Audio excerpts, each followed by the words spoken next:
அதுவும் தமிழ்நாட்டுடைய மனிதநேய மிக்க தலைவருடைய பிறந்த நாள் விழா முன்னிட்டு நடைபெறுகிற நிகழ்ச்சியாக இருக்கிற காரணத்தினால் இந்த மணமக்களாக இருப்பவர்கள் ஒருவரை புரிந்து கொண்டு வாழ கற்றுக்கொள்ளும். நான் எப்போதோ மணமக்களுக்கு அப்படி தான் சொல்லுவேன். ஒருத்தர் புரிஞ்சுன்னு வாழ்னா தான் அந்த வாழ்க்கை சிறப்பாக இனிமையாக இருக்கும். இந்த கிராமத்தில் ஒரு பழமொழி உண்டு, பக்கத்து வீட்டுக்காரனை பார்த்து பயந்து கூட நடத்துகிறான்னுவான்.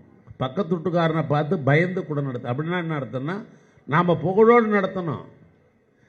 பக்கத்து வீட்டுக்காரன்கிட்ட நம்ம வீட்டில் சண்டை நடக்குதுன்னு தெரிஞ்சுன்னு வச்சுக்க, அவன் ஊர் பூரா பற்ற வச்சுருவான். அங்கே ஆனால் அந்த வீட்டில் ஒரு கல்யாணம் பண்ணி புதுசாக வந்துப்பா, எங்கே காது கொடுத்து கேட்க முடியல, விடிய சண்டைப்பா அந்த வீட்லையே அப்படின்னு சொன்னால் எப்படி இருக்கும்?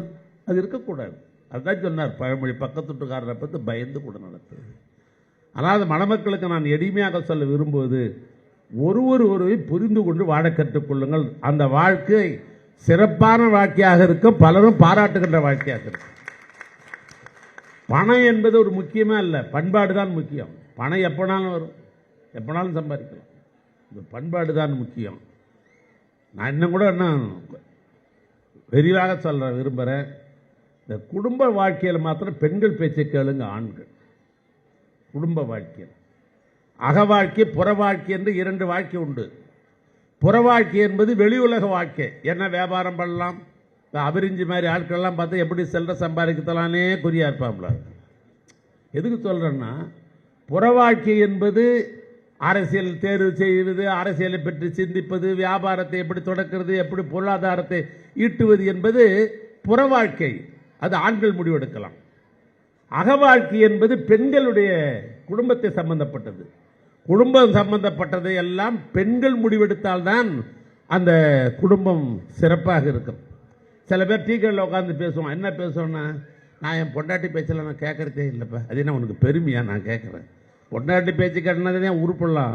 ஆனால் தான் நான் ஒரு படமே எடுத்தேன். பொண்டாட்டி சொன்னால் கேட்டுக்கணும்னு ஒரு படத்தையே நான் எடுத்தேன். நான் பெண்களுடைய பேச்சை குடும்பத்தில் கேட்கிற பொழுது அந்த குடும்பம் உருப்பிடும்.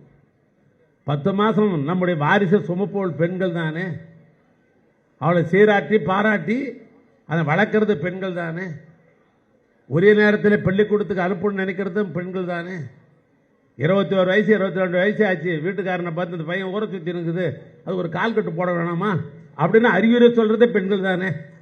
ஆக பெண்களுக்குத்தான் குடும்பத்தில் பொறுப்பு அதிகமாக இருக்கிற காரணத்தினால்தான் குடும்ப வாழ்க்கையில் பெண்கள் பேச்சை கேட்கிற குடும்பம் தான் சிறப்பாக இருக்குது. நான் வாழ்க்கையில் நடைபெறுகிற சம்பவத்தை சொல்கிறேன். ஆனால் அந்த மணமக்களாக இருக்கிற உங்களுக்கும் சொல்கிறேன், ஏற்கனவே அது சண்டை சேட்டு போட்டிருந்தீங்கன்னா அதெல்லாம் நியோட நிறுத்திட்டு பெண்கள் பேச்சை கேளுங்க. கேட்பீங்களா? எல்லாரும் உங்களை தான் கேட்குற, பெண்கள் பேச்சை கேட்பீங்கன்றேன். சும்மா டீ கடையில் போய் உட்காந்து நான் பொண்டாட்டி பேச்சை கேட்கறதுல சொல்லாதீங்க, தப்பு.